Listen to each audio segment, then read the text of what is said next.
This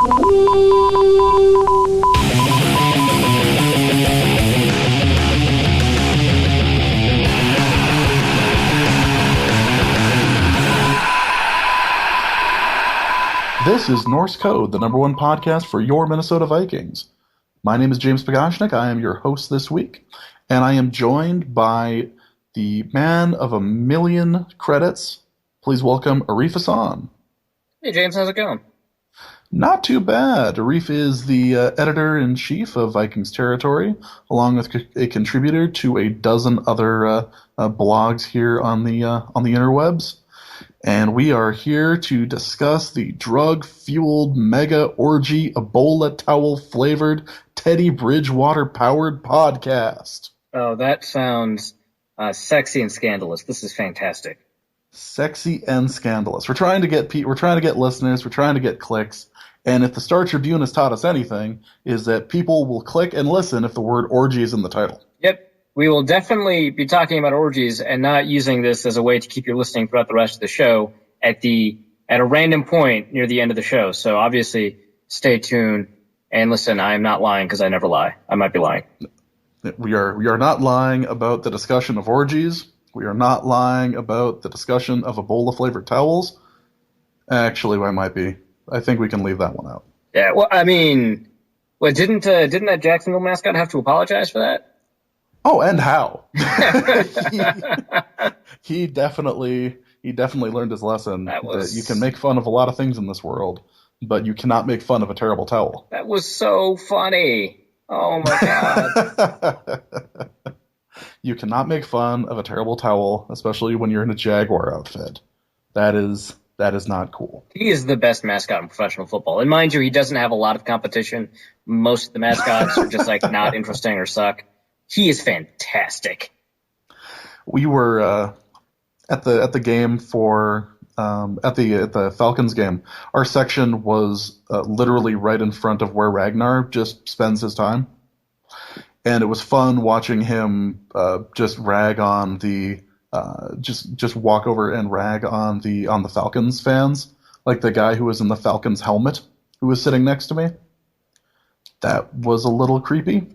Like who shows up to a game in a helmet? Like he had a helmet and he had the Falcons gloves and he kept doing that like the hand cross thing to make the logo appear.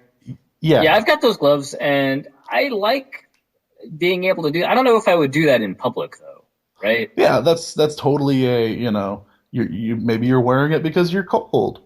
Maybe you are actually catching balls somewhere, but you don't wear it to a professional goddamn football game.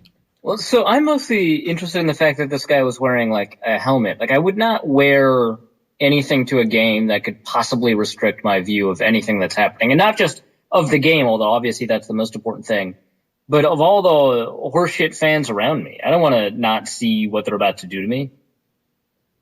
Yeah, it was definitely something.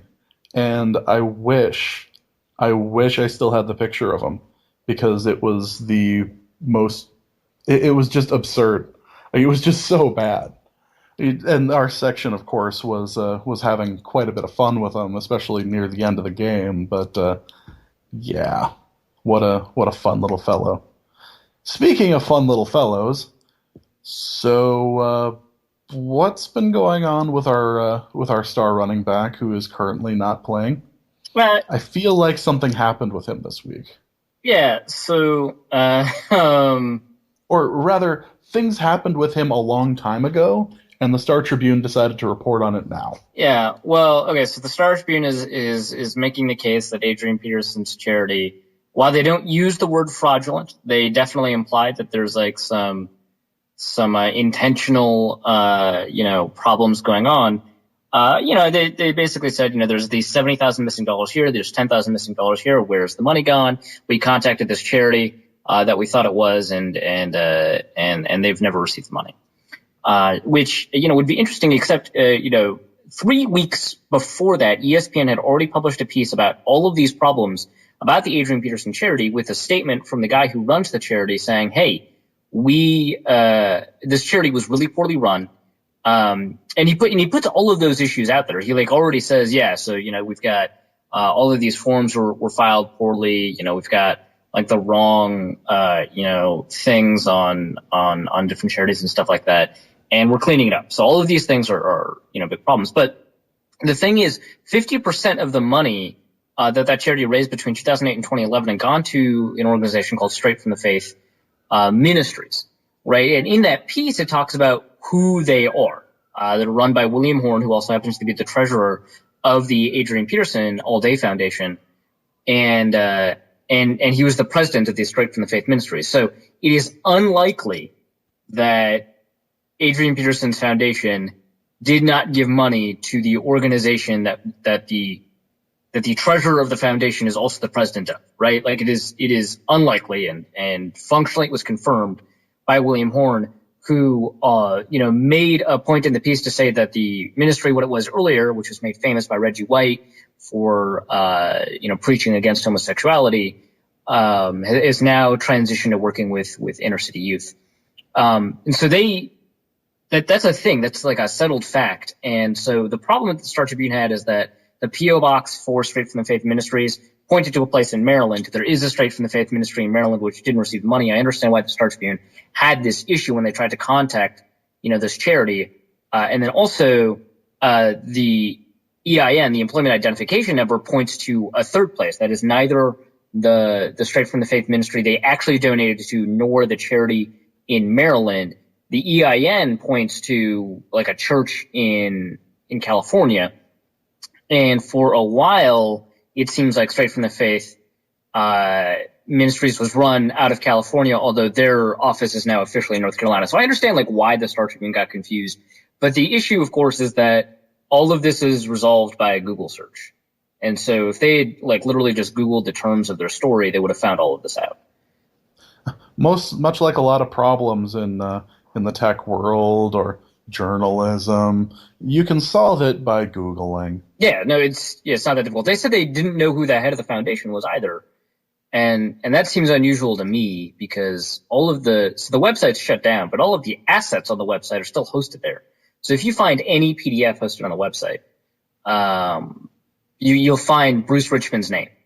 And he is relatively well known in philanthropy circles. So you can find him and then you can contact him. He owns a company devoted entirely to, philanthropy consulting for celebrities. And in fact, he's been quoted in multiple media stories about philanthropy. He has been asked to do lectures on philanthropy at universities.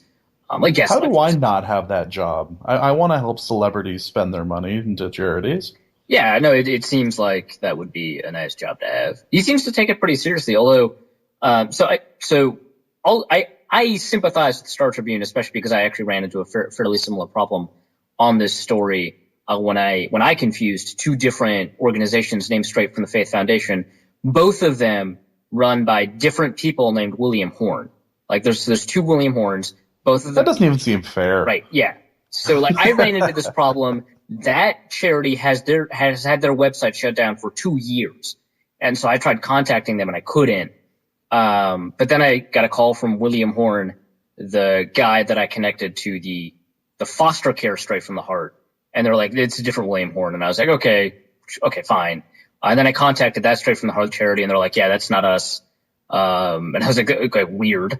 But yeah, so there are two California groups named Straight from the Heart that work with children that have dead websites, both of them, whose numbers aren't immediately available, both associated with, although to different degrees, by a person named Bill Horn. So I made that mistake and I connected the two, that's my mistake and I'm sorry for it because I committed sort of the same problems that I was sort of pointing to the Star Tribune for, but, at least my mistake was like Google, like was not like easily solved by a Google fix. I tried tracking things down and the Star Tribune tried tracking things down too, but none of their information was news, right? It's not new stuff. We found out about like a month ago, and this is stuff that happened 2 years ago. Also, in fairness, the 2012 and 2013 forms for the All Day Foundation do not exist because they filed for an extension with the IRS. My guess is because they do not have the paperwork, receipts, checks, etc., for where the money is gone. They can't officially refile that paperwork for 2012 and 2013. But all of the organizations that the Adrian Peterson Foundation has said they've given to have either had their own press releases that have indicated that they have received the money, or have listed in their own 990 forms a donation from the All Day Foundation. So since 2012, there's been not an issue with any organizations that the All Day Foundation has claimed to have given to that have not received the money. Yeah, and this isn't the only part of the story either. There was also several instances they tried to bring up about the orgies and the orgy, I suppose. There was not multiple from the story. They were just referring to the one orgy. Yeah, which is a funny sentence to say. Yeah. And then Still they one were orgy. talking, still just talking about the one here, the one orgy that happened, and they were talking about they brought up the speeding ticket, which I think is the underreported thing here. Not that it was underreported at the time, Right. but it's the thing that kind of sneaks in because the guy was going 109 on Highway 62. That's pretty frankly incredible. We were talking about this before the show started, and you mentioned, and I remember this, that 62 was a mess at the time. Just an absolute. I don't know how you can go 109 on it when it's clear, much less the fact that it's 62, right? Yeah, like Highway 62 at that particular time. I was living in Bloomington at the time, and I was having to take 62 quite a bit between Bloomington or getting up to going up north, going out to Eden Prairie, and going out to gigs out there. And yeah, what a mess. And I remember when it hit the radio and hit Twitter at the time, it was like, Adrian Peterson was caught going 109. I remember my only reaction was, how? Right, yeah. No. That's impressive. It's also clearly the most reckless thing that the Star Tribune has indicated that he's done, right? Yeah. This is not going 109 between Fergus Falls and Fargo on 94. There are people out here. Yeah. There's a lot of you're not in an actual video game here. So just bringing that up again, that was just hilarious. And then the fact that he was able to plead it down to 99, so he didn't have to lose his license. Yeah, just incredible. Just a little weird, but yeah. If you'd like to read more on the Star Tribune story and the debunking, we definitely invite you to go to VikingsTerritory.com and check out Arif's fantastic piece, which breaks down the Star Tribune story in all of its beautiful parts. Yeah, we'll put that link in the show notes. Yep. And also this week from Adrian Peterson, he pled not guilty in a Texas court. Well, he actually didn't plea. They didn't ask for a plea from him. They actually only figured out a tentative court date. So he actually hasn't even pled yet. It's just the arraignment. That's right. He had the arraignment and was 40th on the docket. He was 46th on the docket. Yeah. Yeah, one of those. I can only imagine how the other. How the other people were just sitting around just going, we're going before Adrian? All right. But, of course, nobody is talking about the court date. No one is talking about the possible November or December hearings or trial. No one is talking about the judge calling both of the attorneys in the case media whores, and is being asked to recuse themselves from the trial. No one's talking about that. No, you know what they're talking about? They're talking about Adrian Peterson's wisdom Yeah, Adrian Peterson decided to smoke, quote, a little weed, end quote, while he was waiting for trial to start. Yeah, well, actually, we don't technically know when he said he smoked a little bit of weed. Presumably pretty close to the testing time, otherwise I don't know why he would mention it. But right before the test, he said maybe he was just making casual conversation. Yeah. Couple months ago, before all this broke, man, right. I smoked a little weed. I'm getting paid $700,000 every week or so. I'm doing fine. But yeah, so he told the drug tester that he had smoked a little bit of weed while he told him while he was taking the tester right before the test, and the employee whose job it is to catch people doing drugs reports this, and so therefore Adrian Peterson has functionally admitted to violating his probation. I feel like the only time that you should tell the person who is doing your drug test that you've been smoking a little bit of weed is if you're actually smoking weed at the time that you're peeing into the cup. Yeah, right. I mean, like, yeah, when it's Like when there's that's the only nothing time that left should for you ever to come do. up. Yeah, when Like you're like, yes, I came in with a joint. My bad. I plan on failing this test. Although there is a conspiracy out there that says Adrian Peterson is planning on failing the test, because here's the interesting conspiracy. I don't know if you've heard it. So they issued a warrant for his arrest because he violated probation, and therefore also violated the terms of the bond that he made when he paid $15,000 to no longer be in custody after he turned himself in for the child injury charge. So they issue a warrant for his rearrest, basically. And what ends up happening, and I don't think this is the case, but it's a fun conspiracy, is in order to move the trial date up, people who are currently in custody have priority in moving their case up. And so the argument is that Adrian Peterson intentionally incriminated himself in order to get re-put into jail, in order to move himself up the priority list on the docket in order to get that trial date moved further up. Although this complicates a lot of things.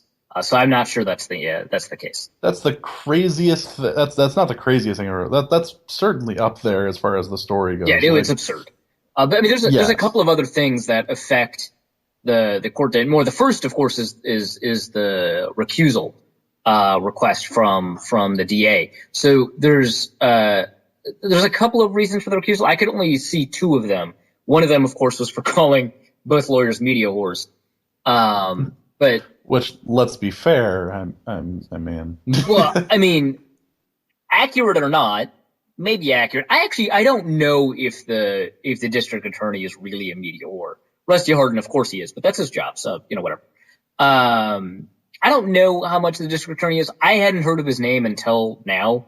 I had heard various names, the Montgomery County Police Department and Prosecutorial Office. Don't remember hearing Ligon's name before, but anyway.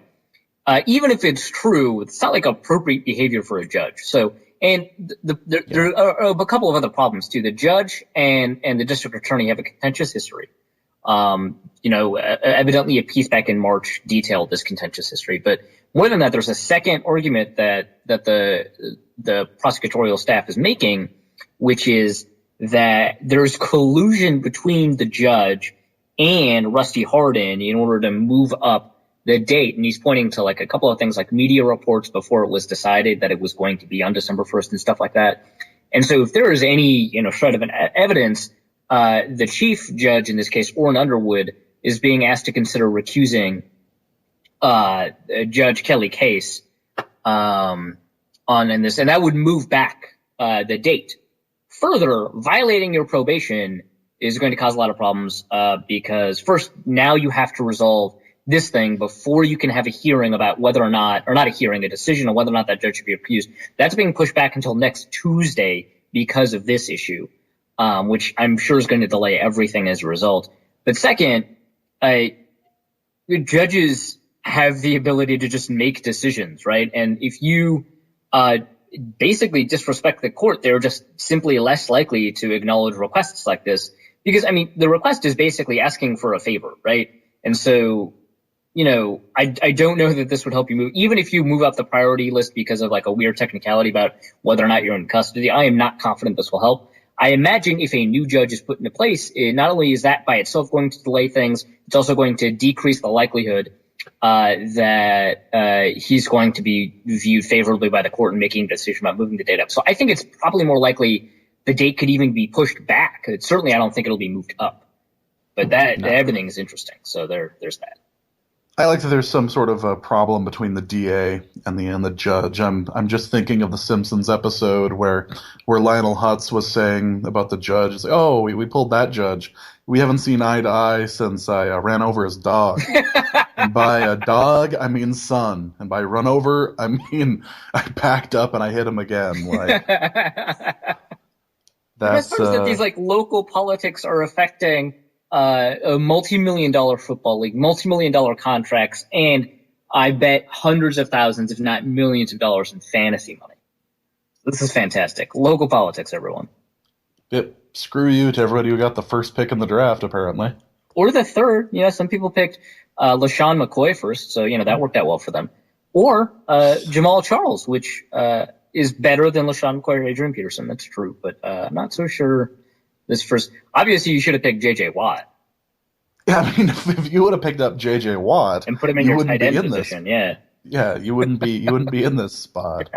I forget which one, if it was ESPN or Yahoo, that actually made him available shortly after that. After that, Oh, you at could pick tight him. end, that's amazing.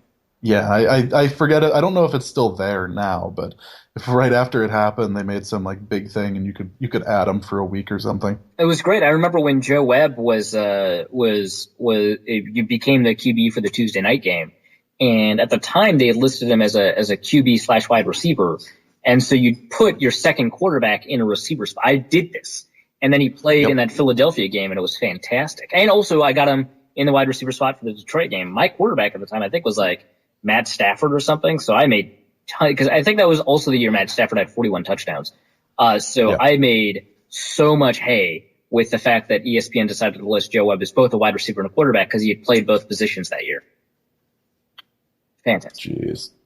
So that is your AP update. We are taping this on late Thursday night. So if anything new has happened, or if he has been found to be involved in some illegal Oklahoma cockfighting ring, or if he has been found to have overdue library books, we are trying our best to be as updated as possible. But if anything like that's happened, then we're calling it here first. Overdue library books. Adrian's gonna fry. Is he pushing? Is he forcing the Vikings' hand on this? Like, is this really reached the point of we're going to have to do something about this, or is he going to end up with an additional suspension for the smoking pot while not actually playing? So I was curious about this too. I do not think you have to test positive, although the urine analysis has not been done yet. As far as I can tell, I don't think you have to test positive in order for you to enter stage one of the NFL's, whatever program for drug policy it is now. If you admit to drug use, I'm pretty sure that triggers the thing. But because of the new policy, first time violation for pot would not give you a suspension. So stage one only makes it so that if you test positive again in the next 90 days, you enter stage two. Stage two is a 3-week fine. I do not think it has a suspension. Stage three, so if you violate it again, is a 2-game suspension. So Adrian Peterson's not going to be suspended for the pot thing, but it does lower his value because he's at some risk for violating the program again. And if you enter stage two, by the way, you get tested 10 times a month unannounced. So it's pretty easy to slip up in stage two. Probably not as much in stage one, but it does hurt his value marginally as a trade asset. That does mean that you'll have a lot of situations where you have to make small talk with the person doing the drug test, and apparently that's not one of his that's not one of his strong points. Hey, did you see this Wizinator I bought online? It's so great. I'm not going to use that one. I just bought it. It's actually signed by Ontario Smith. Do you see it? Well, I got the bigger size so I could get the whole signature since his first name is Ontario. that would make for great small talk. So is he forcing the Vikings' hand here? Is this something that we are going to have to deal with sooner rather than later? Maybe. I think if there is a definite trial date and the trial date is after the season is over, I think it helps the Vikings along in their decision making. I don't know if I would say forcing their hand in any particular way, but it does hurt Adrian Peterson's value to the Vikings and therefore makes it more likely that a thing is going to happen in response to the Vikings that's not favorable to Adrian Peterson. I imagine the Vikings will probably just want to renegotiate his contract, but I think more likely period is that he's just not going to play for the Vikings ever again. So there you go. Yeah, it really does feel like one of those relationships where you find the other person cheating, and you just sit there and just go, "That's you need to live somewhere else for a little bit. We need to work on this.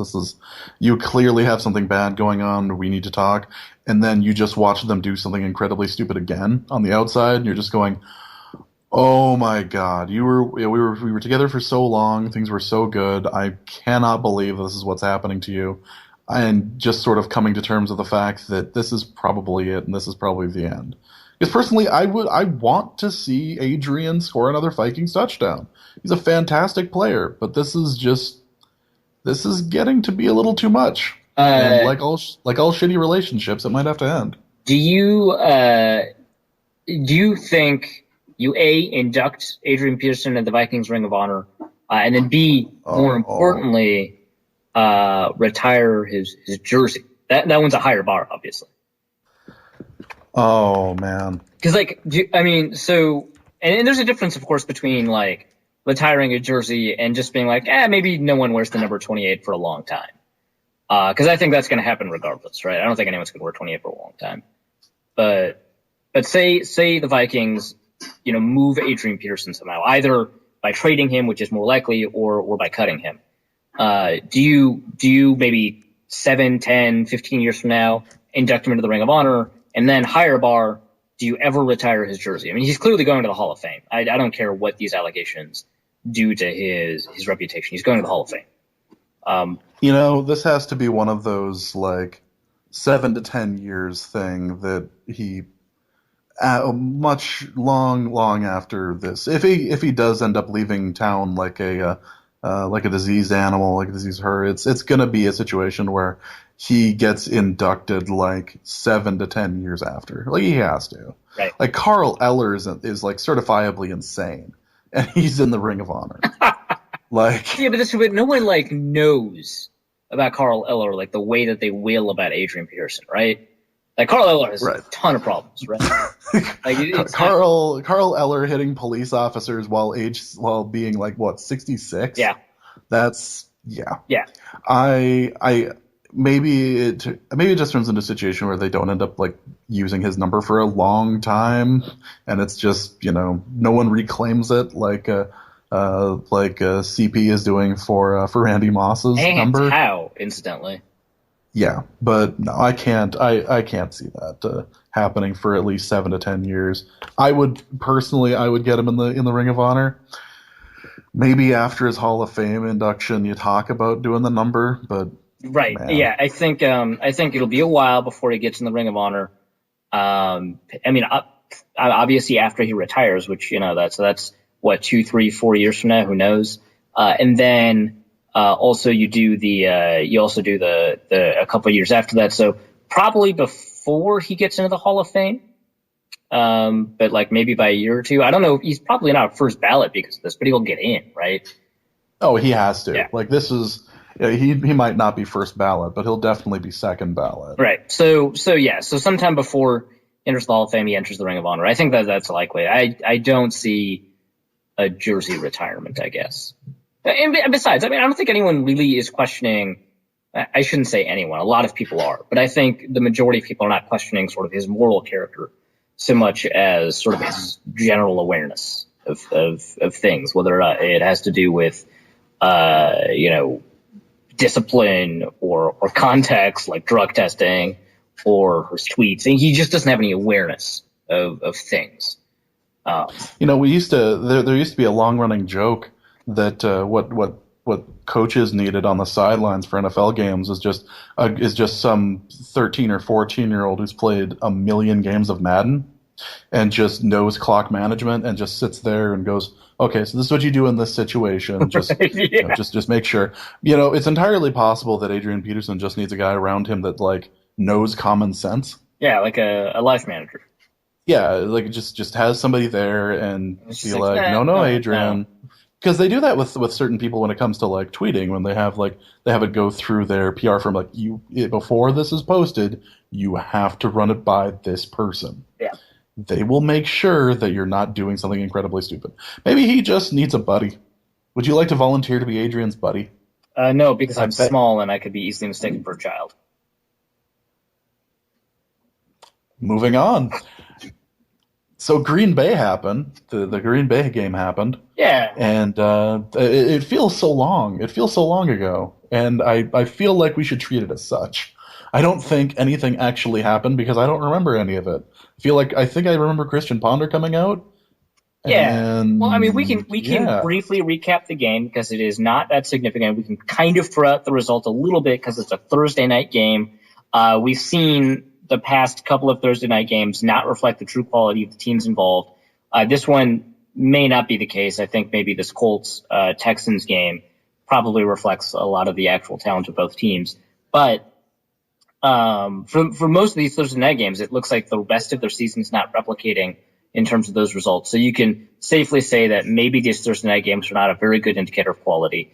First, as we saw with the Falcons yeah, too. first year coaches tend to do extremely poorly in Thursday night games. I think someone ended up tweeting that out. I think Pro Football Talk ended up tweeting it out. But they do extremely poorly in these games. I think it has something to do with adapting to the schedule. Maybe. So there's a couple of reasons you can basically throw out this game in terms of evaluation. The first I already just talked about Thursday night stuff, but second, of course, is Christian Ponder. He had an absolutely terrible game. I mean, a lot of people were talking about how bad he was going into the game, and I thought they were maybe overrepresenting how bad he was, because I think he is still a decent backup quarterback. But then he went out there and then he played abysmally, not even as good as a backup quarterback should play, although I think we've had a little bit of an experience with backup quarterbacks playing terribly recently. God. The last time I saw a quarterback play that badly for the Vikings was Josh Freeman. And I'm pretty sure he never played another game of professional football ever again. Yeah, and That was awful. well, I Even mean, for somebody who it's not like Ponder had a lot of time with the first string this week or last week or anything, but man, that was that was disgusting. just bad. The best part is that so Josh Freeman plays that game, right? He gets picked up in the offseason by the very team that he played against that knows best out of every team how bad he was in that game. And they cut him before training camp starts. And then, whatever, right?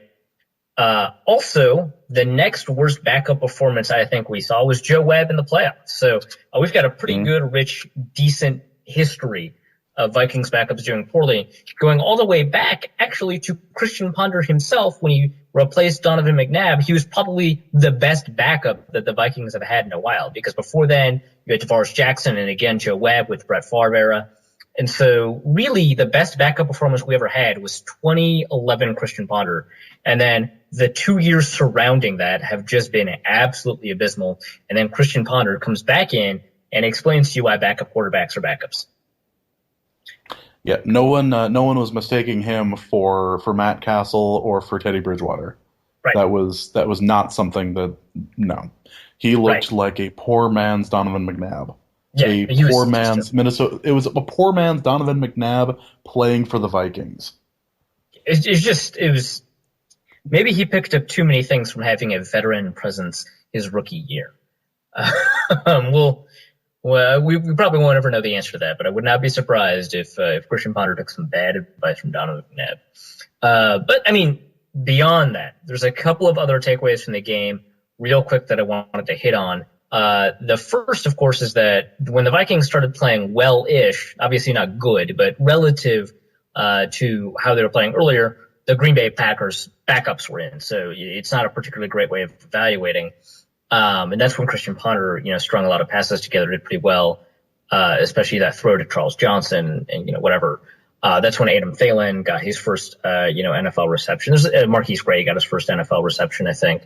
So I mean, there's some interesting stuff in there, but it was against backups. But there was some pretty abysmal defensive play, from like Robert Blanton. We saw some bad stuff, I think, from Gerald Hodges and stuff like that. But again, all of that short week, you had a couple of new starters like Gerald Hodges, like Christian Ponder, etc. One thing I will note, Matt Khalil had another good game. Well, average. Yeah, it was good for him. Right. Like it was almost surprising that he wasn't of all the players who kind of took it off, as Robinson was implying later. Brian Robinson was tweeting after the game that it felt like the team kind of took it off. Like of all the people to just say they weren't going to play all that hard, like Khalil was working his ass off. Yeah, no, he definitely had so that's 2 in a row where he's played average or even a little bit above average. And I remember saying in an article or in a mailbag or even maybe on this podcast that I would give him 3 more games after that good game that he had against the Falcons. And remember, against the Falcons, it was against a very bad pass rush. Against the Packers, it was against a better pass rush. I mean, there's like Julius Peppers and Mike Neal and Clay Matthews, and they move all the way, all around. Nick Perry and stuff like that. Phil Lodeholt actually had a much worse game. So that was interesting, of course, because as you know, I'm a bit of a Lodeholt fan relative to sort of the way people talk about him, but he had a bad game. Charlie Johnson had an abysmal game. John Sullivan had a pretty good game. Ducasse had a very up and down game, but on balance, very bad. So there's all that. But I mean, whatever. This game will likely not repeat itself. I think Brian Robinson was right that people checked out. He did later clarify by checked out he meant weren't in tune with the game plan, not they weren't trying hard enough. I don't think that's what he meant, but that's what he said he meant when he clarified. That was his clarification anyway. Yeah. I mean, when LaTroy Guion feels bad for you as he's stomping you, that's when you know things are going wrong. Yeah, no, that's the absolute. And the thing is, it's not like he's playing well for the Packers. He's been terrible for them. It looked like LaTroy Guion needed to have his bust created in Canton. Like he was. There's no way that LaTroy Guion is even close to that good. Well, I mean, we have ample evidence that he's not that good. Although he plays better in Packers-Vikings games than he does in any other matchup, because the reason the Packers signed him was because his best game of the season that year was against the Green Bay Packers. So then they signed him in the offseason, and he ends up having his one good game, 2 sacks and a quarterback hit, or I think 1.5 sacks, but I don't really care about half sacks. They're sacks to me. So 2 sacks and a quarterback hit. So one thing about our offense, is Jerick McKinnon better than Matt Asiata, or is he just a little bit quicker and Asiata is just more of a workhorse? So there's a couple of interesting things about this conversation. I've actually waffled back and forth on this of all things, because it seems to be that, a lot of very smart people I respect, all claim that Jerick McKinnon is better than Matt Asiata, and I think they all have very good reasons to believe that. I think that they are likely very right. But I've waffled back and forth on this for a couple of reasons. And what's interesting is that probably by the time this podcast gets published, but not as of recording, I'll have a pretty in-depth statistical breakdown of the Vikings running backs, the 2 running backs that they have, and their effect on the offense and what they do and how they do it and whether or not they're, quote unquote, any good, right? And there is some evidence to suggest that Matt Asiata is massively underrated by the Vikings fan base, not by the Vikings themselves. And Jerick McKinnon, maybe not overrated. Maybe that's the wrong word, but maybe people are a little bit too optimistic about him at this stage in the game. Either way, there is an argument that though Jerick McKinnon is maybe better in a lot of respects for how people evaluate quarterbacks, he is not necessarily better for the way the Vikings offense is running now as it transitions to a passing game, even though you would think that a running back built like him, a lot of people say Darren Sproles light, is better in the passing game. And this has nothing to do with the pass protection capability either. So it's a little bit more contentious than I think a lot of people are making it, including me. I mean, I was a big McKinnon over Asiata fan.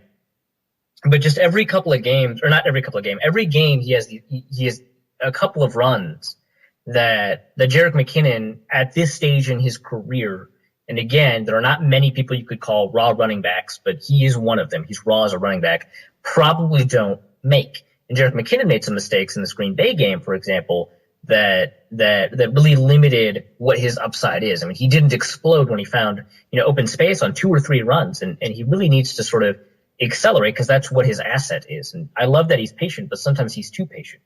And therefore he can't achieve the explosiveness he's supposed to have. And that's his thing against Asiata, right? That's the reason he's better than Asiata. And if he's not going to access it, he's not better. If he doesn't access his explosion, he's just not a better running back, because Asiata's vision is very good. He's just not a physically capable running back. So there are some arguments that Asiata is better for the offense, and I am becoming more sympathetic to the way the Vikings are handling this.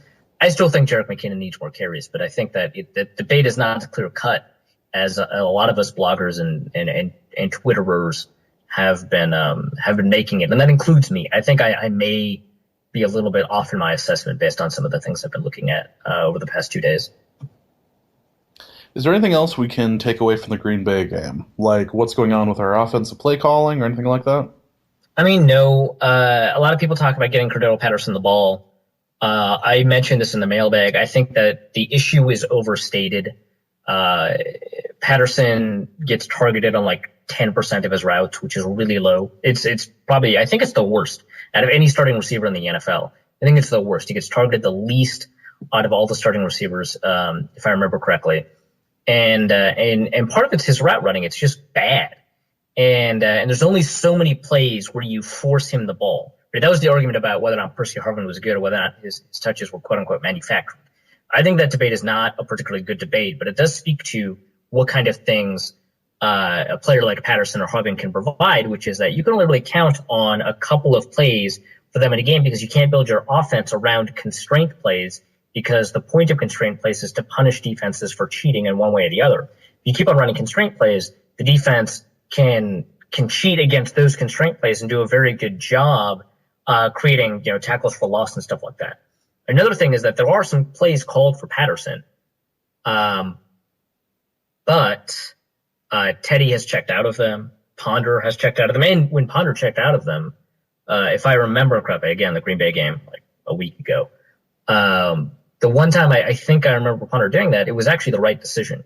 Further, the coaches are throwing the ball to Jarius Wright because Patterson is a better blocker than Jarius Wright is. And so, maybe they're thinking that Jarius Wright with good blocking is better than Patterson with bad blocking. I don't know. I don't necessarily think so, but there's a good argument for it. You can't just create touches for Patterson. That said, that doesn't mean I don't think he needs to get the ball less or anything like that. I do think that they need to get him the ball more. I just think that the way people are talking about it and emphasizing it is a little bit too much. If you can't get the ball to him organically, there's only so many opportunities you can give yourself to give him the ball, quote unquote, artificially. And some of those opportunities have arisen, and the quarterback made a different correct decision. And so it's not really the same thing. That said, you still have to give him the ball a little bit more. And there's a couple of plays that they haven't tried yet that are natural outgrowths of the plays that they've already tried that would give him the ball in space. So yeah, they should give him the ball more. No, I don't think it's a major talking point. Yeah, otherwise you just end up just sitting there and advocating, well, why can't they just use them on end arounds? And then you realize that all you're doing is advocating for more end arounds, and that's probably not something you need to be doing. Yeah, right. I mean, an end around blown up is like a 7-yard loss. So exactly. So let's leave behind Green Bay. Let's do it. Yeah. It's gone. Never happened. We'll just mark one loss. Yeah, never happened. And let's move on to Detroit. Detroit is visiting us at TCF Bank at noon on Sunday. And the first thing we want to talk about is Minnesota's defense versus the Detroit offense, because the Detroit offensive line is bad. Like, just statistically just terrible. Statistically, it's poor. Continue. We'll talk about this in a little bit. Yeah, and Stafford has had some real issue with pressure. Are the Vikings going to be able to capitalize on this? So the sack rate that they've given up, that Detroit has given up, is the fourth worst in the league.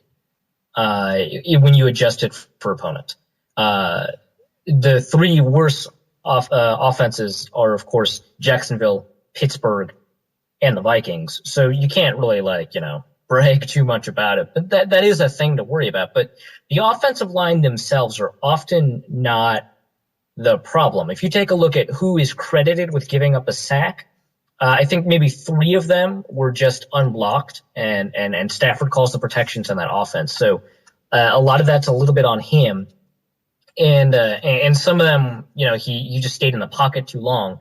When he stays in the pocket too long, he has a lot of problems. So the offensive line has some issues, but as a percentage of plays, the amount of sacks they give up is not as bad as it sounds. And also, it's unusual because the ratio of sacks to hits that they've given up is incredibly unusual and is going to regress towards more hits and more hurries and fewer sacks on the same amount of pressure. So there's also that to keep into account. So I think that the offensive line isn't great, but I wouldn't be surprised if they were merely below average. And given the state of the Vikings defensive line, you can't really take as much of an opportunity, against that, unless that they, improve to what their potential is or how they've played in the past, because all of those players on the starting defensive line have a lot of potential, but are clearly not a top half defensive line as it stands. I think the best way to take advantage of this, because it seems like there are protection calls, it seems like, Stafford has an issue holding on the ball too long, all of those things. I think the best way to take advantage of this is creative blitzing. I don't think necessarily the defensive line can get the job done by themselves, because I don't think the offensive line is as much of a problem as some of the baseline statistics indicate. It's not like the Atlanta Falcons offensive line before they fixed some issues right before the Vikings game.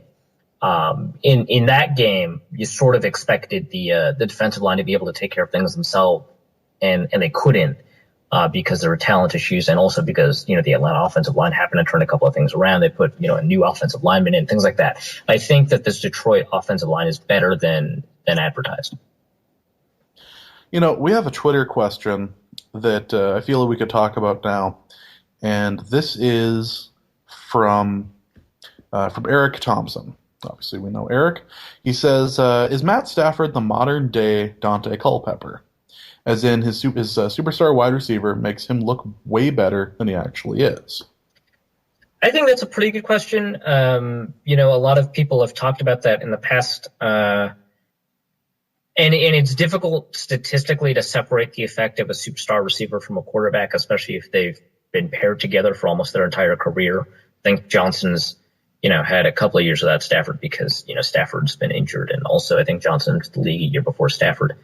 But you take a look at sort of the other receivers that have transitioned between teams, and it's difficult to separate that, because what if Calvin Johnson is giving them space, and therefore they produce more in the Detroit offense than they do in another offense, with an equally talented quarterback, but no equally talented receiver. It's difficult to separate that, right?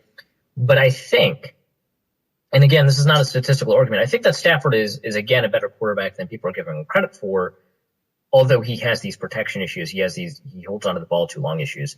The thing is, if you think about Matt Stafford as a significantly less athletic Cam Newton, I think you're not too far off, because he has an extraordinary arm. He can make some extraordinarily impressive throws. He's got insanely quick release, and it doesn't have to be to Calvin Johnson. He's placing the ball in places that really good quarterbacks tend to do.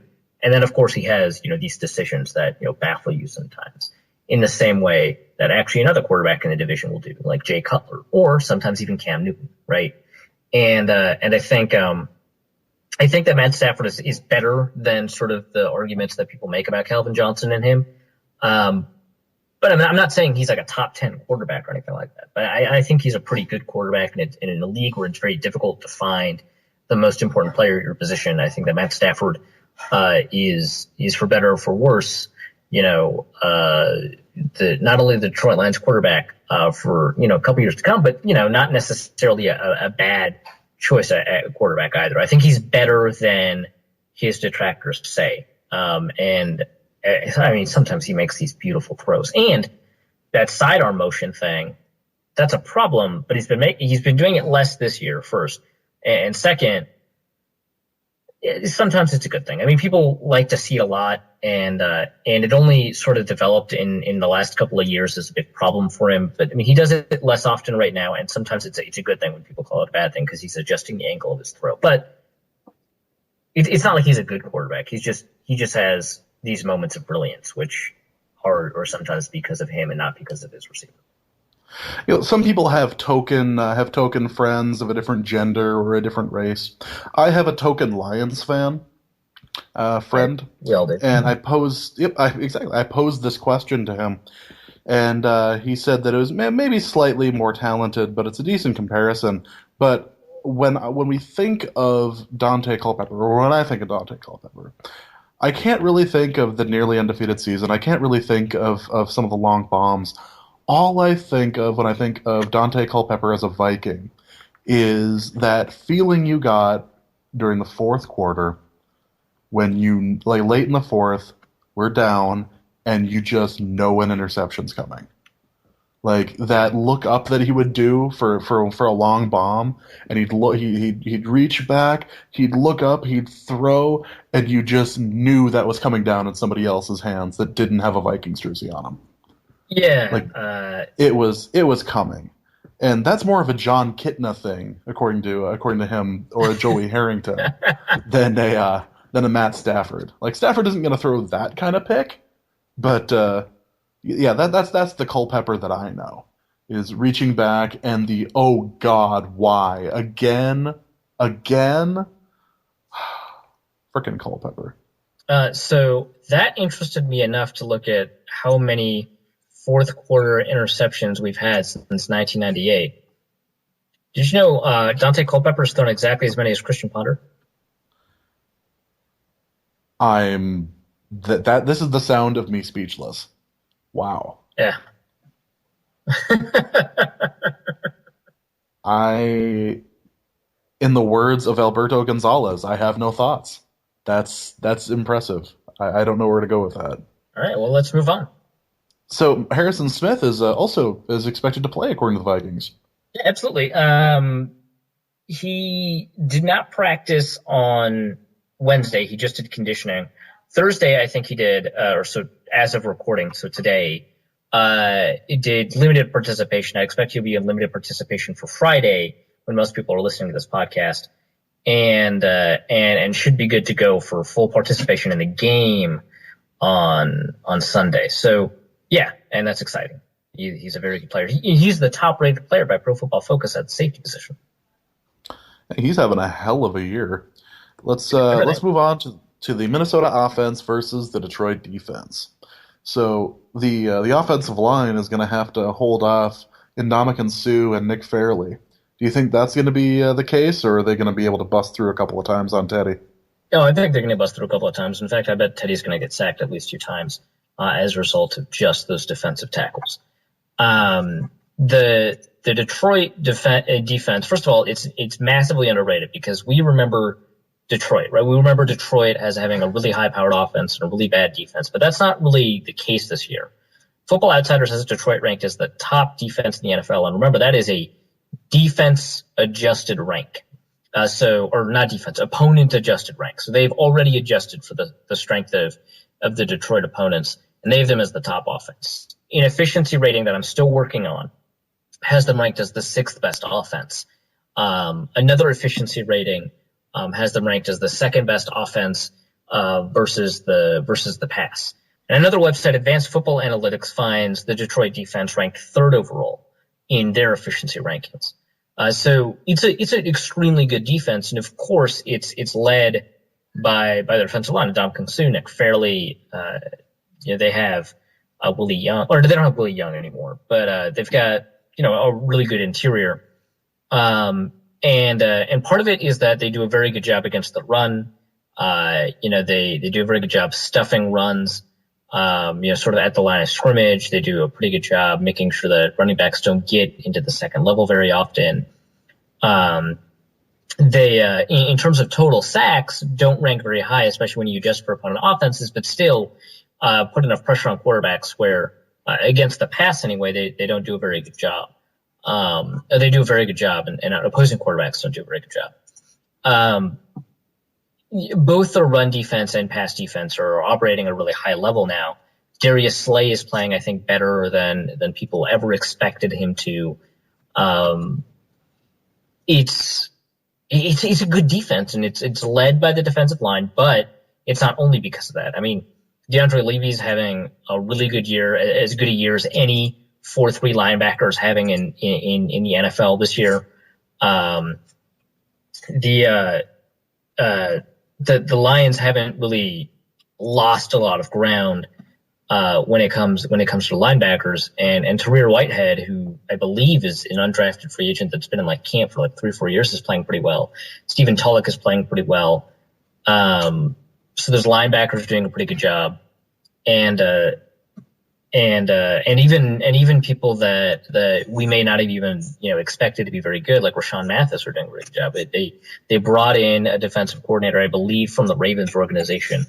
I think he was their linebackers coach, and they've done a pretty good job of turning that defense around. I mean, even Glover Quinn, who, whatever, is playing pretty well. So that defense is going to be tough. I think probably the best way to attack that, first, having Teddy is going to help a lot. In terms of attacking that defense, obviously the offensive line is going to have some issues. I think you're going to see a lot more Matt Asiata in there because of pass protection. There's going to be a lot of 6-man protection with Asiata having a check where if there's 6 rushing or whatever, he's going to block, and then otherwise he's going to leak out, what have you. I think maybe the best way to deal with it is to not to test the linebackers as much. Over the middle with Ellison or Gray or whoever the tight end is, Chase Ford, right? But screen passes. Jarius Wright, Cordero Patterson. I think slants. I don't think there's a lot of slants in the offense right now, especially for Greg Jennings, Cordero Patterson. I think they could do a very good job. The issue is that with Teddy Bridgewater in, the Vikings love to do this play action thing.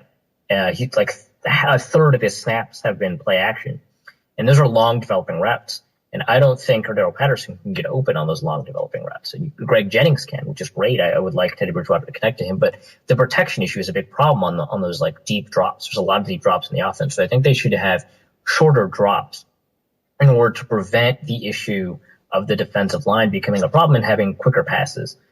So I think maybe that's probably the best way to deal with them. It enables your playmakers to get the ball a little bit easier. I think it helps Teddy. Patterson likes to get that early too. Patterson likes to get that 2 or 3 steps from the line, get it and run. Absolutely, and it's a way to help him beat press coverage too. I mean, because he's really bad against press coverage. But if you let him option into a slant on like a 3-step drop, that's great. Yep, definitely agree. I think that this is something that it's a winnable game. It's just we need to be able to put our stars in positions where they're able to succeed, as opposed to expecting somebody who's not known as a fantastic route runner to go down the field and wait for his turn. Yeah, absolutely. And I think, like I said, involving Cordero Patterson is less important than people seem to think. But I think the best avenue to win this game is the short passing game, and it just so happens that Patterson would be very good in that context and not in the context of the offense overall where you don't have as many short passes.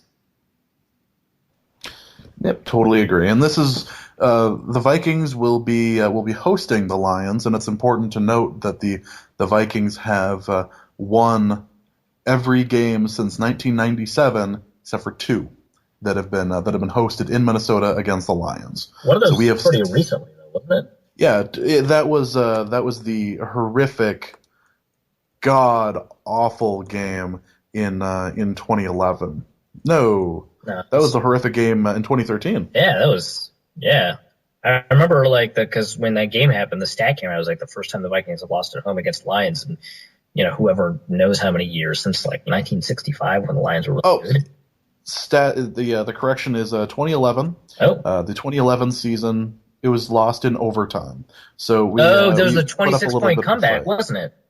Yeah. Oh man, I was there. So was I actually. When was the other game? Was it when the Lions were good in the 60s? No, that was 1997. What? In 1997, December 14th. It was Barry Sanders then, right? He just walked all over us? All right. Yep. Detroit beat us 14-13 at the Dome. Well, we got to thank him. We prepped him for our 15-1 season, right? Yeah. It took the edge off of that season. It also caused at least one bottle of champagne to be uncorked. So good for them. And it's time for our number of the week. Our number of the week is the number 1,300. 1,300. That sounds like a rushing yardage total. Am I wrong? You would be wrong. 1,300 is the number of HGH tests that are going to be done this year. So it's just the number of players in the NFL. Actually, it might be. I'd actually have to look at that. HGH testing, which began on Monday of this week, the NFL will embark on an effort that will result in more than 1,300 samples being analyzed this year. In contrast, according to the article from Pro Football Talk, Major League Baseball conducts roughly 400 tests every year. The computer will randomly select 5 teams per week, and then randomly select 8 players from the active roster, practice squad, and any reserve lists. So even those practice squad guys trying to make the team are on notice for this. And they're going to get those players on injured reserve, too. Oh, oof. Can you imagine, you're on injured reserve, you take the test, and then, you fail, or what? Oh, I guess is this baseline testing, or just what kind of testing is this? According to the article, it actually doesn't list if it's baseline testing. Well, can you get punished for the results of this test? Yes. Okay, so it's probably not baseline testing then. So can you imagine on injured reserve, right? And then you take the test, you're found to have exceeded the NFL's limits on an appropriate level of HGH, and so you come back next year and you're hit with another 4-game suspension or whatever. It suck. You're out for the year, and then another 4-game suspension. I mean, obviously your fault, I guess, but you know what I mean. Yeah. According to the letter sent out by the NFLPA, the first violation is up to 6 games, depending on the nature of the violation. But using steroids, stimulants, HGH, or other banned substances will result in an automatic 4-game suspension. Yeah. So good for them. At least they're starting it. I'm interested in the drug testing thing, and I've mentioned it more on the show, or I've mentioned on the show every time I've been on, because it's something big and it's coming, and the HGH thing is, it's finally here. I'm amazed that when we were talking last year, I think I put it out in 2 years this is going to be a thing, but it's not going to be until 2 years, and the NFL surprised me. They moved the glacier.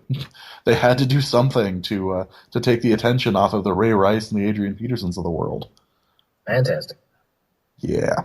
So our number of the week is 1,300, the number of people that will be tested this year over the HGH thing.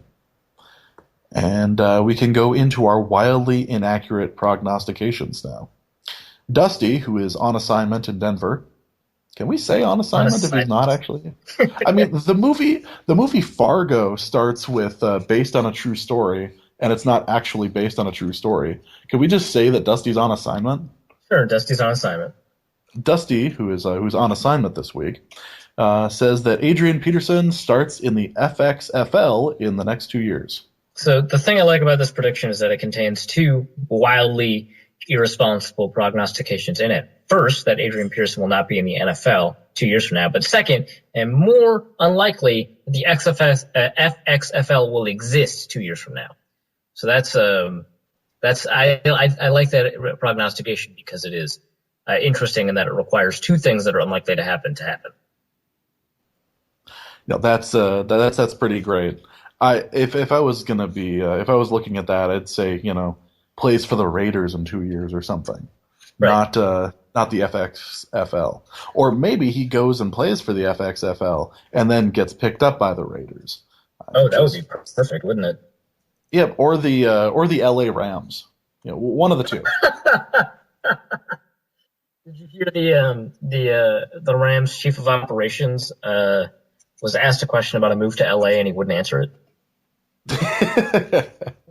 Man, they're going to go Baltimore Colts style. They're just gonna be out like thieves in the night. Up and leave, yeah. Moving trucks are gonna show up, and it's not gonna be pretty. God. So, Arif, what is your wildly inaccurate prognostication for the week? It's one that won't be realized this year, if that's okay. It'll be realized next year. A quarterback not currently on the roster will start a game for the Vikings next year. Ooh. Right? So either Teddy is bad, unlikely, or he gets injured, maybe unlikely. But it means that the Vikings don't keep Matt Castle, who's on another 2-year contract, or he's injured, or the Vikings have traded him, unlikely, and the Vikings have moved on from Christian Ponder, super likely, slash he's moved on from them. And this other quarterback that they get, maybe in the 5th round of the draft, maybe a veteran free agent, who knows, ends up starting a game. Well, how many people have we started since the Favre era? I feel like we're on our 13th or 14th quarterback now. That is frighteningly close to accurate. So we had 3 different quarterbacks start in 2010. We had, I believe, 3 different quarterbacks in 2011, 2 different quarterbacks in 2012, 3 different quarterbacks in 2013. Now, some of those quarterbacks are the same quarterback, right? Christian Ponder and Joe Webb specifically, but that adds up to 13. That's kind of frightening, actually. Yep. Who knows? Maybe we end up grabbing Matt Flynn in the off season. Oh, God. I think the Vikings are the only team he hasn't played for. He's played for a lot of teams, hasn't he? He's like the Seahawks, the Raiders. He didn't play for the Cardinals. He played for the Bills. He didn't play for the Browns, right? Did he? He didn't technically play for the Bills, but he did cash a check. Yeah, well, good enough for this purpose. Yeah. And then, of course, the Packers.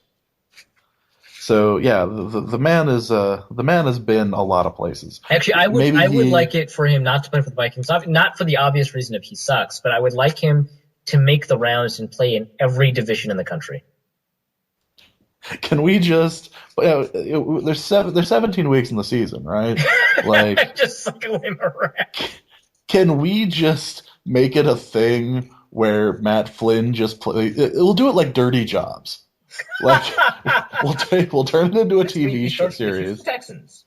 This week, maybe the ending of the Texans game wouldn't have happened if Matt Flynn was there with his hands instead of Ryan Fitzpatrick. Like, yeah, he may not have fumbled in that situation. He may not have fumbled it, but we put the cameras on him. The NFL is certainly popular enough where we could pull this off. But yeah, this is the traveling Matt Flynn show. Quarterback for the Jaguars. It's a dirty job, but someone's got to do it. Yeah, like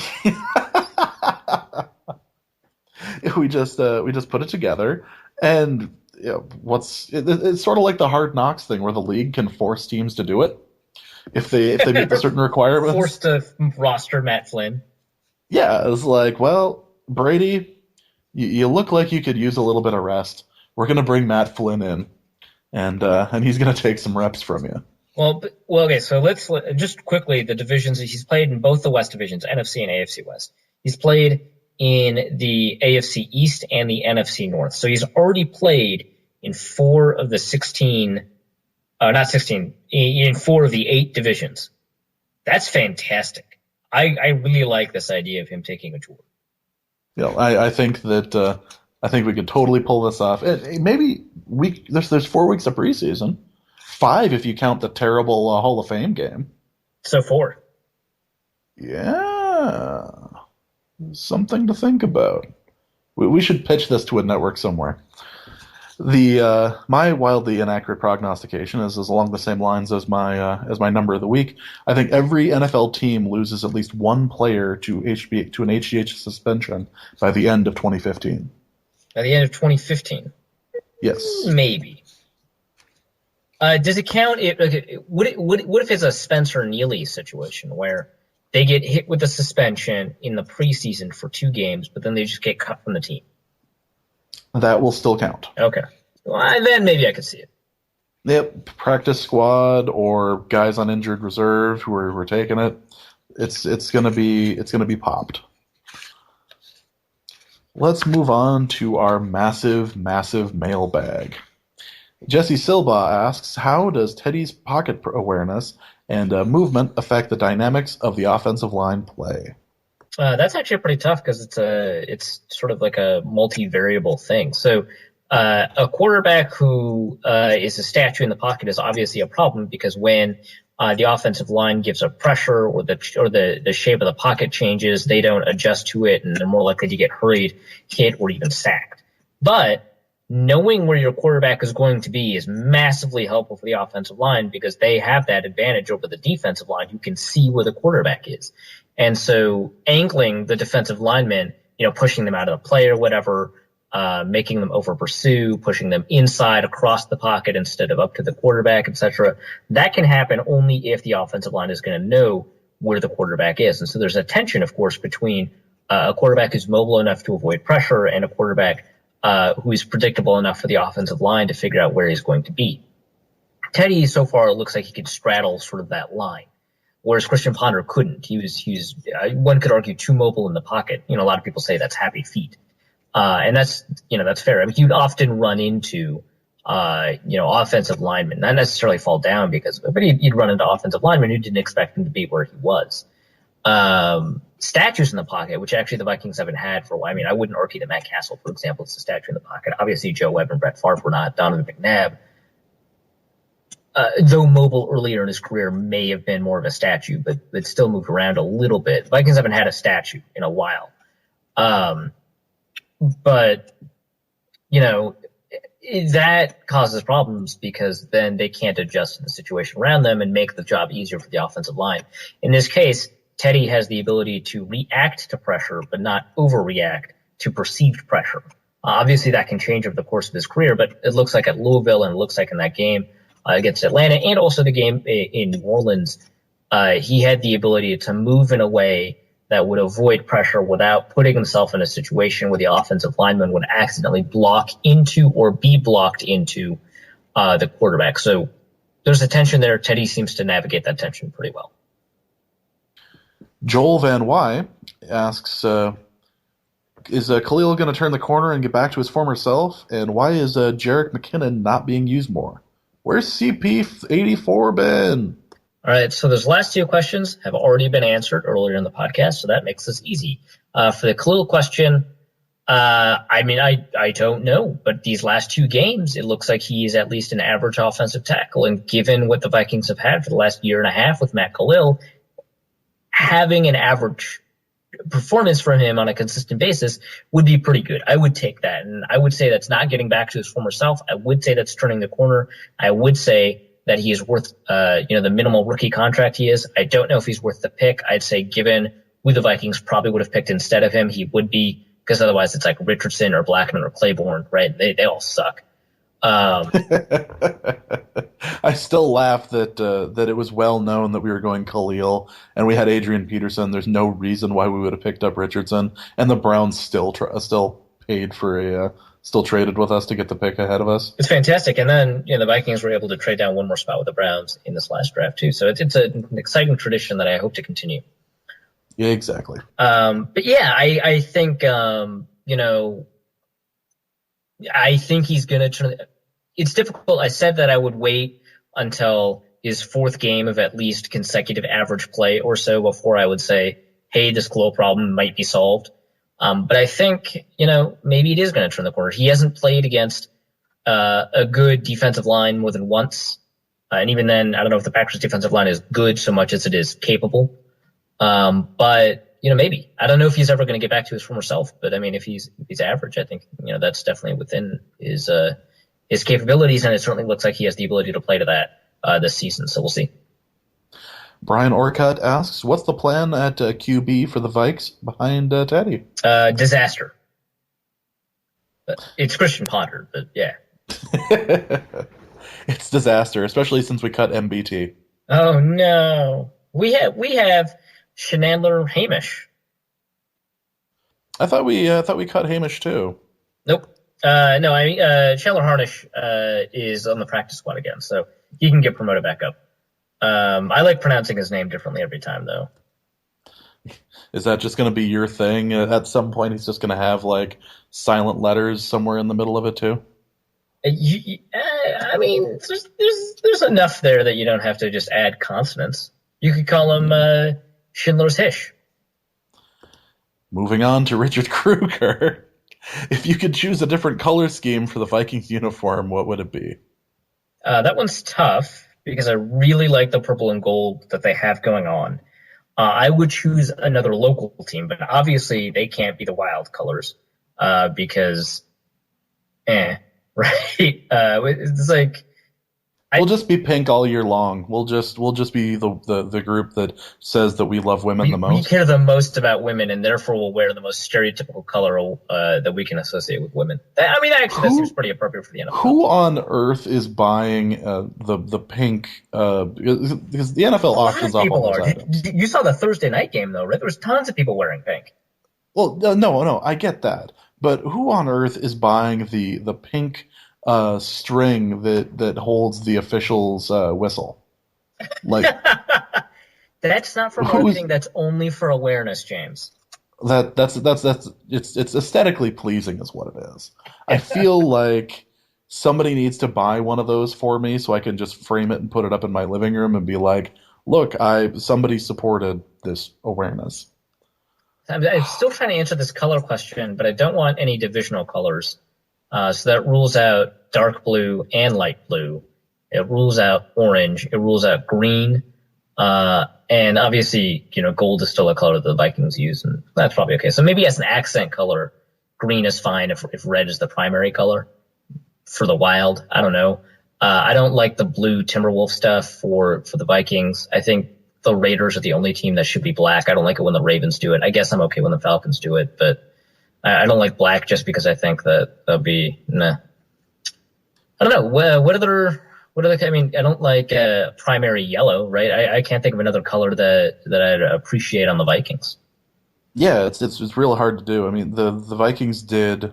Was it 2000 and it might have been 2003 when we had the black alternate uniform that looked terrible. Yeah. Well, So, what if they just stole the Chargers powder blue? Just straight up took meh, it. we might as well. I mean, we have Norv. We might as well just steal something else from the Chargers. It'll be fun. Oh, you could combine the creamsicle and the powder blue. Perfect. We'll be a team If straight from like the garish 1970s.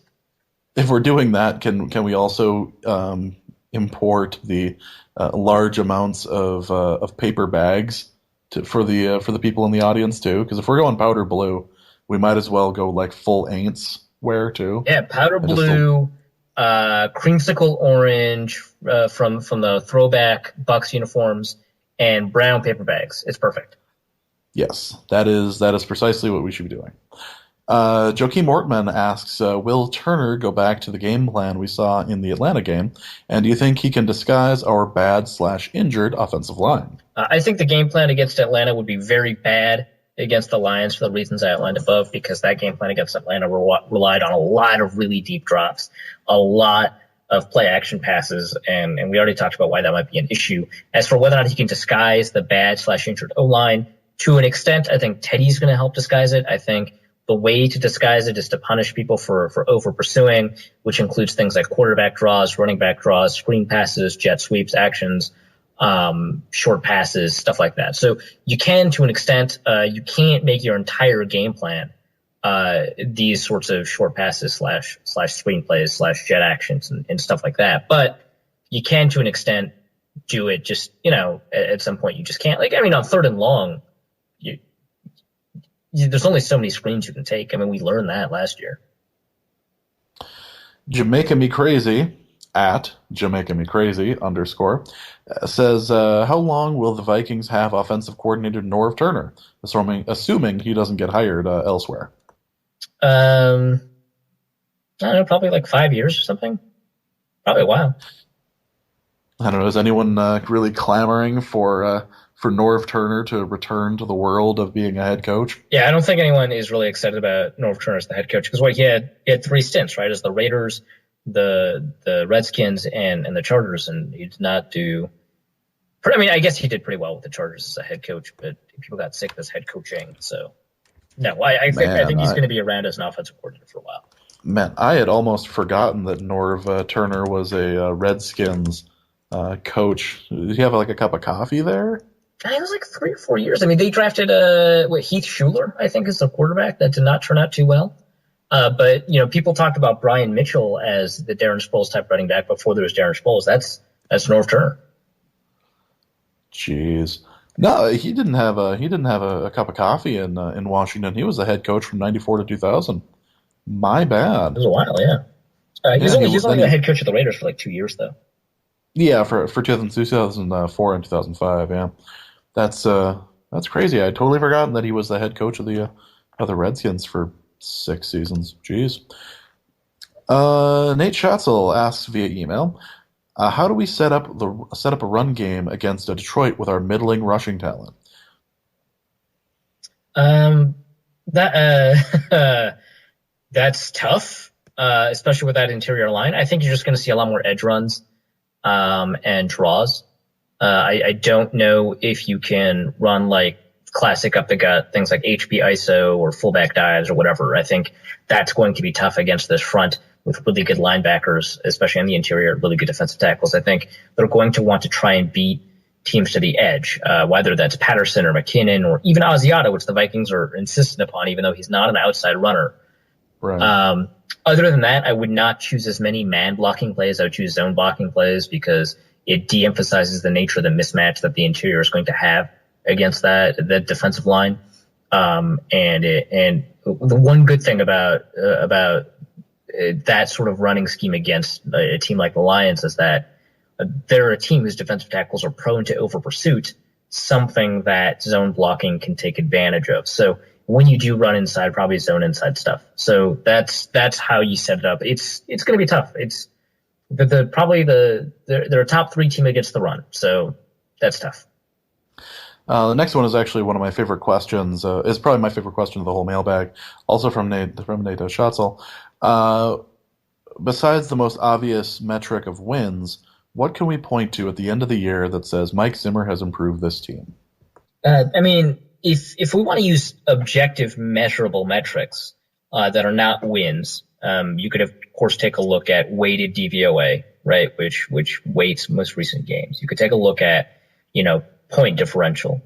You could take a look at things like drive success rate. I think that's pretty important. But those are just statistical indicators, right? And I think that those are important. I think if you track drive success rate over the course of the year or whatever, you can take a look at the things that Mike Zimmer's done that are sustainably good. I think in terms of things that we can look to on the field or things that are a little bit harder to gather in terms of data, things like limiting explosive plays, because the Vikings, despite the issues that they've had on third down, are actually pretty good at forcing teams to punt, just in general. They're pretty good at preventing first downs.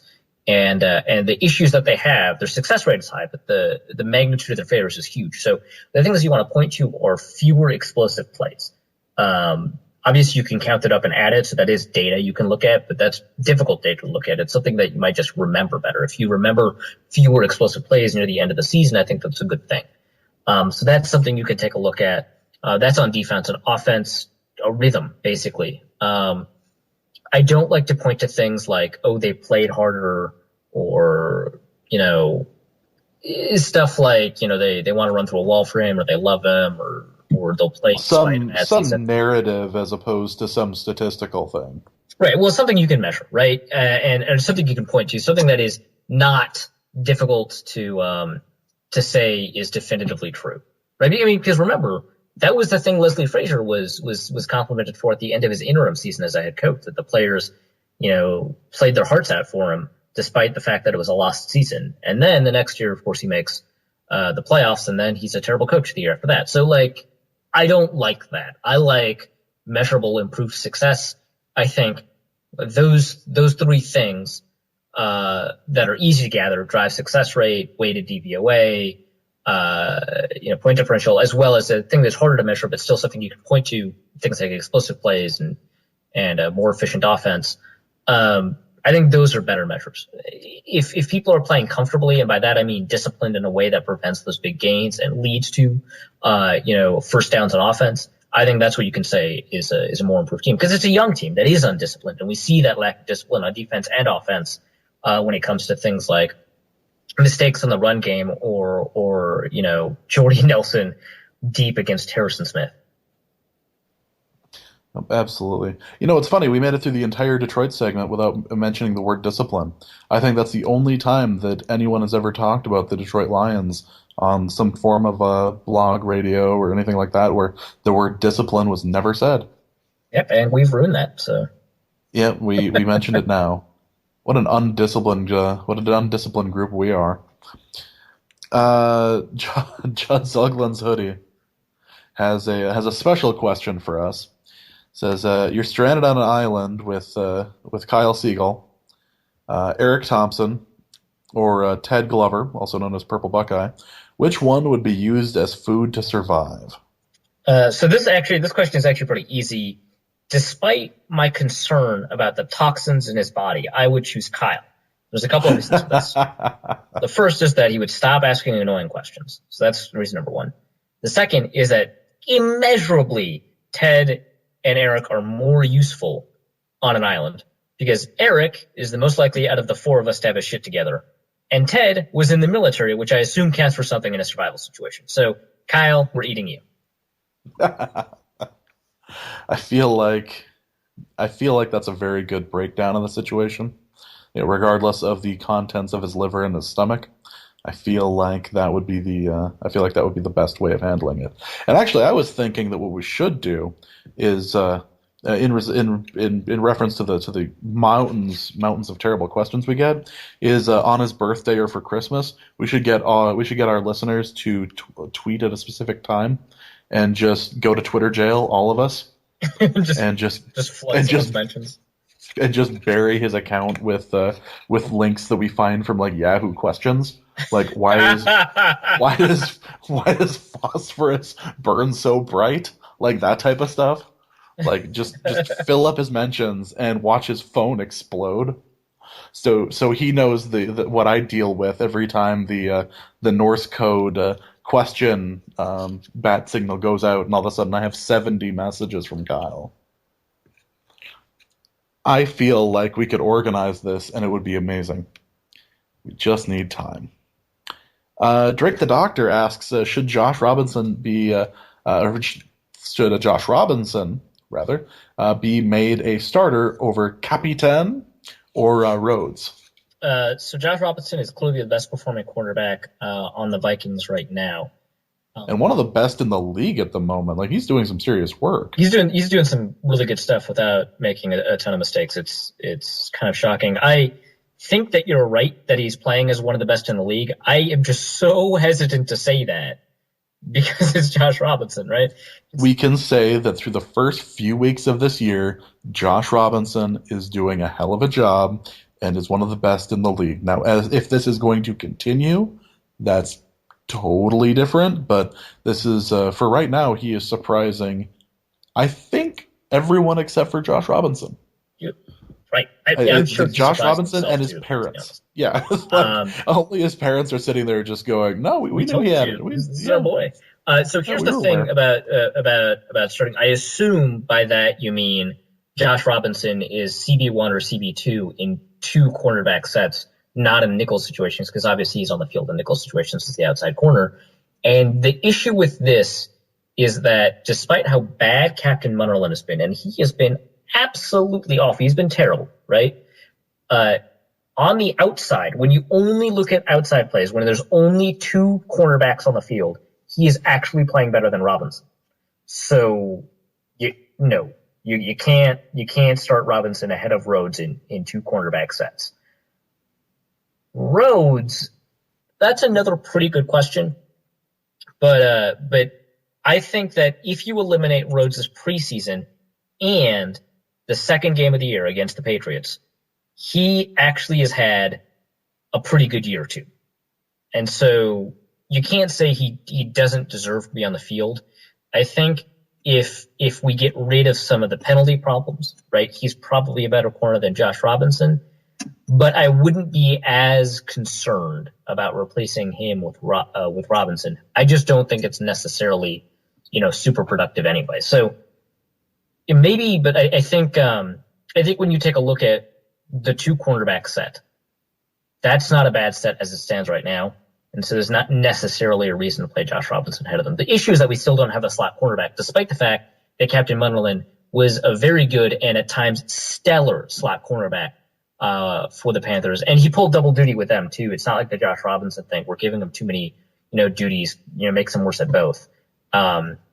He pulled double. He was outside as a starter and then moved inside on the nickel, and he was fine as a nickel corner then. So I don't really know what the issue is aside from like confusion and not being familiar with the scheme and stuff like that. So the problem is that we don't have a slot corner. We have three corners who have been good on the outside, except for Xavier Rhodes, who has had one really bad game, a very bad preseason in pass coverage. So yeah, I don't know.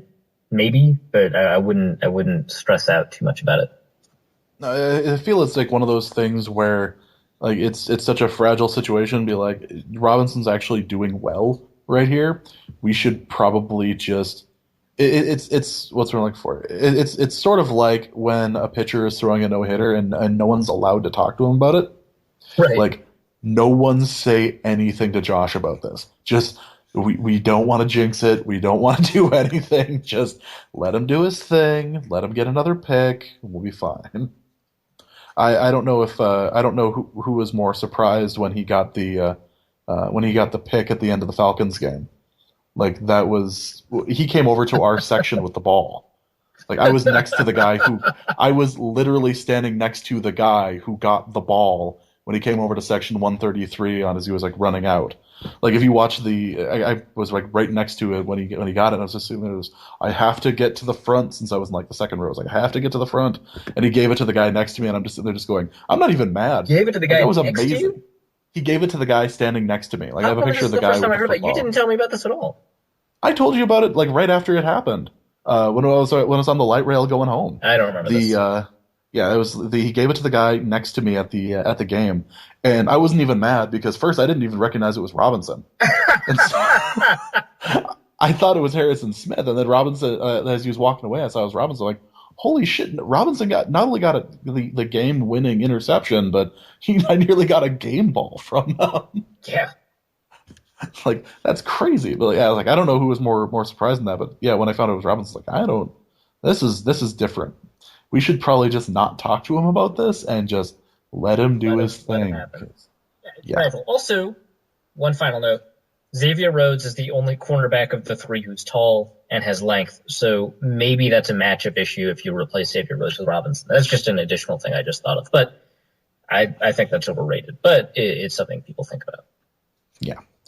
So that is it for the show. Although I suppose what we should do before we finish is give a score prediction for the game. Yeah, we have to. That's our job. That is our job. And just a reminder, the Lions have only won twice in Minnesota since 1997. So So this sounds like what is it'll guide your prediction then. this should guide your prediction, I feel. So what are you predicting? Well, so I'm going to do the thing that Dusty does, right? Which is to talk about the Boveda line for a little bit and then riff off of that. Boveda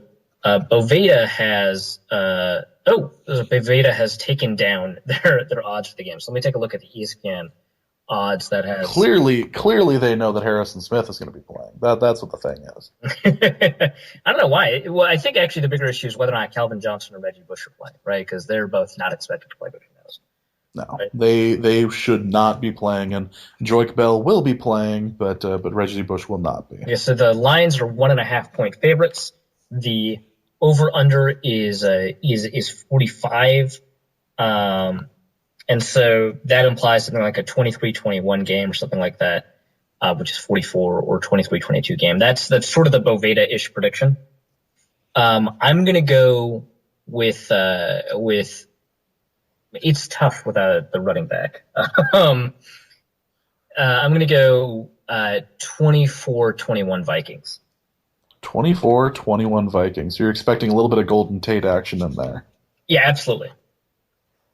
Well, it's tough because the Lions signed Matt Prater now, so they might actually be able to kick a field goal or two. Yep, he's their kicker. That might be a big thing. Remember, Matt Prater will kick 5 yards fewer when not in Denver. Yes. I was actually reading something where they were trying to figure out if it was actually the kicker problem or if it was the holder, because they've only had two people placing kicks since like the 80s. Oh, for the Lions, like really? It's some like ridiculous number. So it was on the SP. Well, it's difficult to separate because also they've had Jason Hansen since the 80s. Yeah, so It's really difficult to separate the two. and it's hard to get a gauge on Jim Caldwell since he's a walking coma. So it's difficult. But at the score, I'm thinking that it should end up being a bit more of a blowout. I think that the Lions are going to have a little harder time scoring. So I'm going to go with a score of the Lions 17 and the Vikings 35. Wow. All right. I think we get things on all cylinders. Or it ends up a terrible mess, and TCF Bank is bombed into oblivion, and everyone cries. Hooray! Into a drug-fueled mega orgy, Ebola towel-flavored Teddy Bridgewater-fueled game. And we have now fulfilled the promise to the listeners that we actually never intended to fill. So thank you for listening. Thank you for listening to our mega orgy podcast in all of its mega orginess. To fulfill all of your mega orgy needs. To fulfill all of your mega orgy needs. That's... Ugh. All right. So, and with that, we're done. And with that, we are finished for the week. So you can follow us at Twitter at Norse Code DN. You can check out the podcast at NorseCodePodcast.com. You can also check us out at the Daily Norseman as well. You can subscribe to us on iTunes. That is the new version of the logo that'll be listed for us under podcasts. The old one is no longer updating. So since we switched over to the new system without the 2 minutes of ads or anything, that is the new version. You can check us out there. It should be updated every week. You can also email Arif at Arif M. Hasan and follow Arif at it's at Arif M. Hasan, isn't it? Yeah, it's at Arif M. Hasan. Oh, no. That's my personal account that I haven't tweeted from in like a year. It's Arif Hasan NFL is my there we go football account. And Dusty, our host on assignment, is Norse Code Dusty. I am at Big Mono. And please listen to us every week. And we have our donation button on the Norse Code podcast website. If you go there and you like what you've heard, you can give us Tree Fitty and help move us along and keep this podcast ad free to keep us on a system that we feel is superior to everything else we've done. So. I believe that is it. Do you have any parting shots to our listeners? No, I do not. I think everything is going to be in the show notes, so that's good. Everything is going to be in the show notes. Our show notes full of orgy fill. I suppose if we're reaching the end of the show, we don't have to keep saying it. I feel like the additional listens we've received from the orgy happened in the beginning of the show, so. I can probably stop with the orgy mentions. You can listen to us at NorseCodePodcast.com. Thank you so much for listening. And our formula is this: Christian Ponder truly sucks. See you next week. Norse Code is the official podcast of the Daily Norseman SB Nation blog and is produced with cooperation from Pompous Jerk Productions. Pompous Jerk Productions. Attitude with attitude. The opinions expressed in this podcast are solely those of their contributors and do not reflect official positions of the Minnesota Vikings, SB Nation, the Daily Norseman staff, or PJP. No information in this podcast should be construed as gambling advice. Please obey all local gaming laws. Our formula is this. We go out, we hit people in the mouth.